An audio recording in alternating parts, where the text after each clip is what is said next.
La foi a introduit Abraham dans une unité avec l'intention divine. Il y avait une intention souveraine dans le cœur et la pensée de Dieu quand il apparut à Abraham, à Our, en Chaldée. Toutes les activités de Dieu avec Abraham avaient en vue cette intention. Quelle était-elle? L'intention divine était une descendance céleste en union avec le Fils de Dieu. Voulez-vous donc vous référer à un ou deux passages? Lisez s'il vous plaît Galates chapitre 3 versets 7 et 16 à 29. Vous voyez l'intention, une descendance céleste en union avec le Fils de Dieu. L'obéissance de la foi d'Abraham l'a introduit dans une unité d'action et de travail avec cette grande intention de Dieu.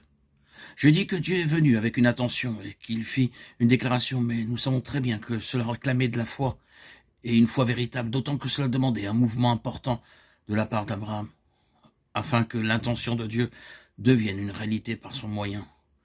Dieu peut avoir une grande intention. Il a une grande intention concernant l'Église. Et dans un sens analogue, il peut avoir une intention concernant chacun de nous. Ce peut être un ministère qui nous est accordé de Dieu en relation avec son dessein. Et cela devient le dessein de nos vies. Mais malgré toute l'intention qui se trouve dans le cœur de Dieu, celle-ci est irréalisable tant que la foi fait défaut en nous. Elle est maintenue en suspens jusqu'à ce que la foi soit exercée de notre part. L'accomplissement de toute l'intention divine demande la foi et ne peut être réalisé que sur cette base. La foi a introduit Abraham dans une unité avec cette grande intention de Dieu. De même, la foi est exigée pour tout amener dans une unité active, à la fois avec le dessein tout entier, avec la part spécifique du dessein qui, dans la pensée de Dieu, nous a été dévolue. Sans la foi, il est impossible de lui être agréable. Le plaisir de Dieu se trouve dans la réalisation de son intention.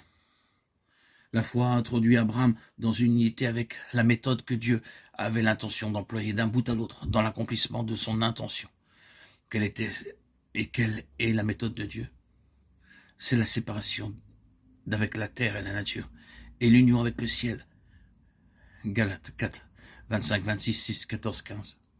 Il y a le monde, la terre et la nature. Tout cela est retranché par la croix. Il y a séparation d'avec ce qui est d'en bas et union avec le ciel. Nous connaissons suffisamment la vie d'Abraham pour savoir à quel point Dieu a scrupuleusement suivi cette méthode avec lui. Va-t'en de ton pays, de ta patrie et de la maison de ton père. Mais il s'agissait seulement du début de son exode. Le principe fut appliqué entièrement jusqu'à la fin. Sortir de plus en plus, sortir de ce qui est terrestre, sortir de ce qui était de ce monde, sortir de lui-même, de sa pensée propre, de son propre jugement, de son jeu. Et puis, une union avec le ciel grandissante qui va s'approfondissant. C'est là la méthode de Dieu pour réaliser son intention. Or, s'il est une chose plus qu'aucune autre qui caractérise vraiment l'Église en tant que corps de Christ, c'est celle-ci. D'une part, elle est hors du monde des choses terrestres et du naturel, et d'autre part, elle est en union avec le ciel, elle est céleste. La foi a introduit Abraham en unité avec la méthode de Dieu. Et il est parfaitement évident qu'à moins qu'il n'y ait la foi, nous ne parviendrons pas à cette base. Cela nécessite beaucoup de foi. La foi pour vivre avec vos pieds spirituellement, séparés de la terre. Car si la foi est absente, ou si sa mesure est insuffisante, comme cela arriva à Abraham, nous descendrons en Égypte, nous nous tournerons vers Agar. Nous rechercherons ce qui est tangible, les voies des sens, pour réaliser les desseins divins. Nous ferons le choix des ressources terrestres. Tel est donc le chemin de la foi, le chemin du dessein éternel. Ces deux choses sont inséparables. Dans les Éphésiens sont étroitement associés le dessein éternel et la position céleste de l'Église. Paul joint les mains à celles d'Abraham sur cette base-là. Et tous les deux sont liés au Christ céleste, hors de ce monde et dans les cieux. Cela est suffisant en ce qui concerne ce point, pour le temps présent. Mais vous pouvez voir Galates 2:20 dans tout ceci. J'ai été crucifié, j'ai été placé hors de moi-même et hors du monde. Si je vis, ce n'est plus moi, c'est Christ qui vit en moi.